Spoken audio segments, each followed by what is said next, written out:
Welcome back to Wolf Guitars and Gear, where we help you get fat tones from a skinny wallet.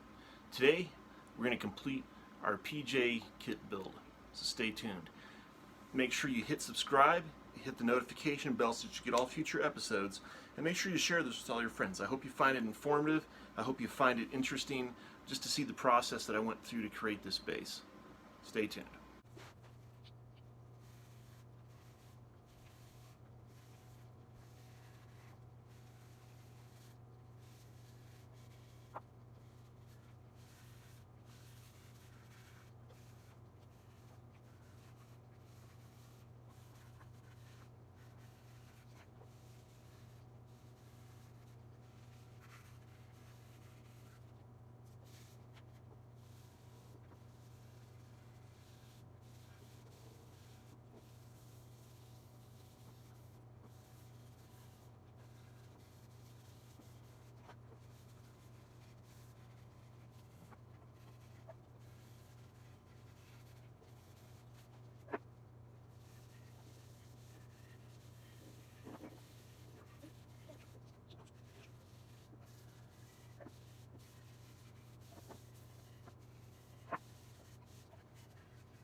Okay, so now as you can see, I've got them with the initial black dye job. The whole purpose here is not to go black, it's just simply so that we can get that grain to be accentuated all the way around. So if that's not a perfect job like that, I'm not really too concerned. I'm going to be going back over this with several other layers of color and probably at least one more of black too as I do this. So that's just to get us going. The great thing I love about Rit dye is that it dries so quickly. I did this less than 5 minutes ago.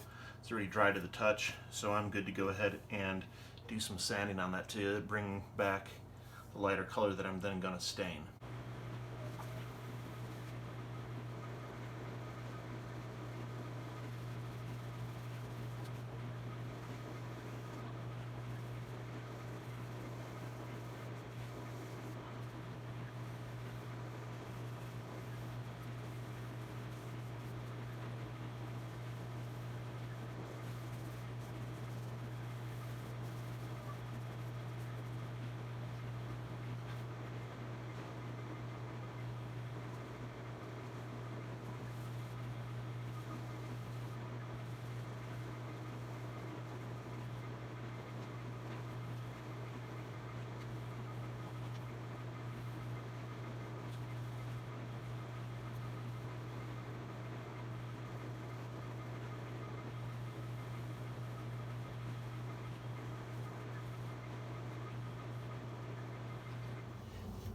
So here we have the bodies kind of as they'll be. I've got the final coat of dye on each of them. It's time to put on the first layer of tongue oil here and see how this turns out. So this happens sometimes when you're finishing a guitar. You might wind up with a spot that doesn't take the stain too well, so as you can see, I've sanded that area down. I'm going to have to refinish that and hopefully come out with something that works. But that's why I like working with stains and with oils, because they're pretty forgiving if you run into some issues like this. So here we have both bodies. As you can see, they're beginning to get a shine to them. You can also kind of see that area that I had to redo on the red one here. How it's a little bit duller on that little stripe there. One thing that I need to mention here is that in between coats, it's important to give it a little sand. If I get a little closer on this green one here, you can still see some of the kind of the detail here. All of this type of thing, you want to get in there with like a really fine sandpaper. I use about a 2000 grit, and just lightly work it over enough to knock down those high pieces, so that when you put on the next coat, it'll go on a lot smoother. You can see here on this red one, this corner here, how much smoother that is in through there on that contour. So Like I said, that's just the kind of the contrast there of why you want to do that. So every couple coats, it's good to stop and give it a little sand there with that 2000 grit. So here's what's actually going to go in these bases. Got a custom set of PJ pickups from Porter Pickups, and so we'll be wiring those in. Big thank you to Brian for helping out with this project, and I look forward to seeing how these sound. I'm sure they're going to be awesome. Okay, so here you can see that I've got the two P pickup pieces resoldered together. I neglected to tell Brian to send me it to do the parallel wiring, so I had to redo the wiring myself on that. So it's a little bit ugly, but should work, and we're going to get this put together. Now, if you noticed, I haven't really gone into much detail on the wiring and the soldering aspect of this.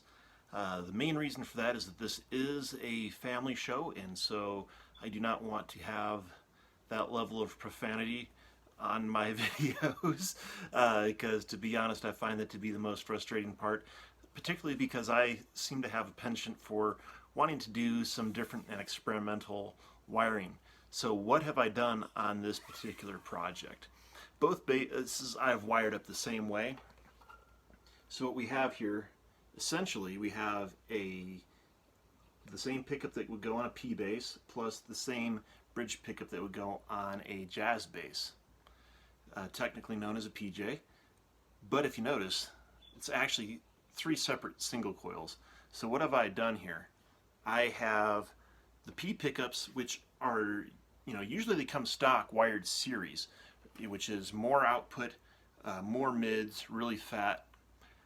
But if you pull up on the next volume knob, that actually puts those into parallel mode, which makes it brighter, a little bit thinner, kind of more single coilish in nature. So it kind of gives you a fake jazz pickup sound that then complements the jazz in the bridge very well. Then if you pull up on the volume for the jazz pickup, then it actually makes both the P pickup and the bridge J pickup work in series together, since they're normally in parallel. And that, again, gives you more power, more mids, gives you a really interesting tone there. Then you just have your master volume, nothing fancy there. All Bourne's pots with orange drop capacitor.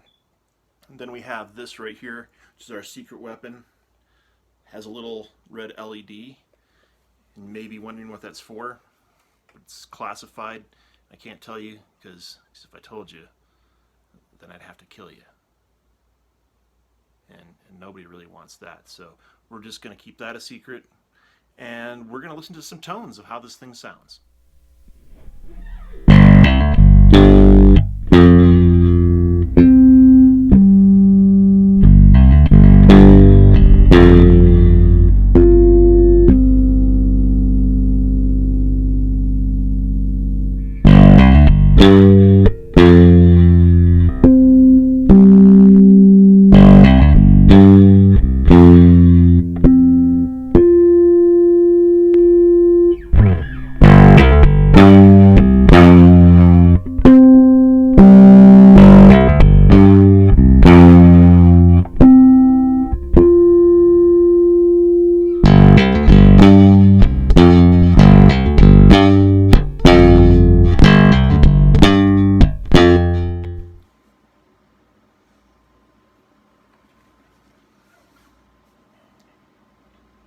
So the question you might be asking yourself is, I can understand why you'd make one bass,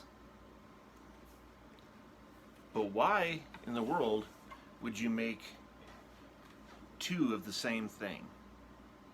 And I'm very glad you asked that, because this particular episode is very important to me.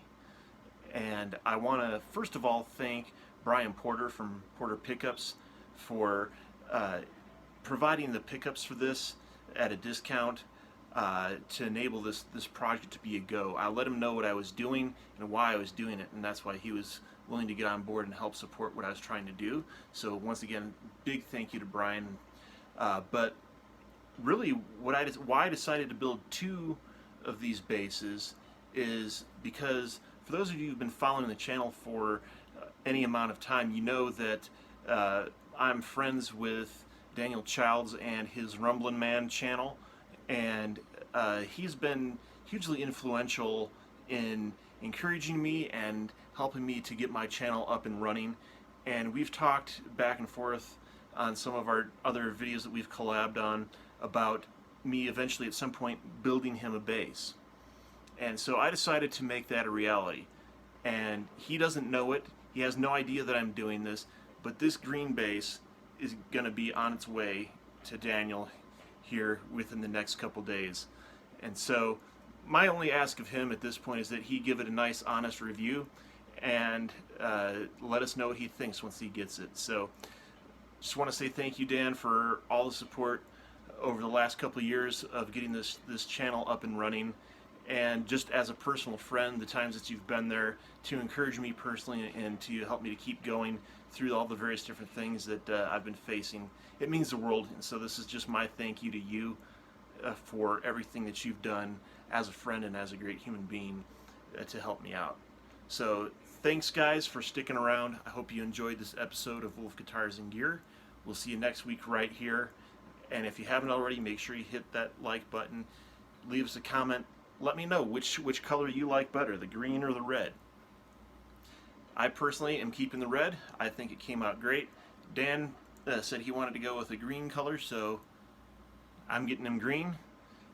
Like I said, I just kind of asked him what color he would make the base. He said green. He didn't even know that it's going to be his, but surprise, now it's his. So that's it for this week. See you next week.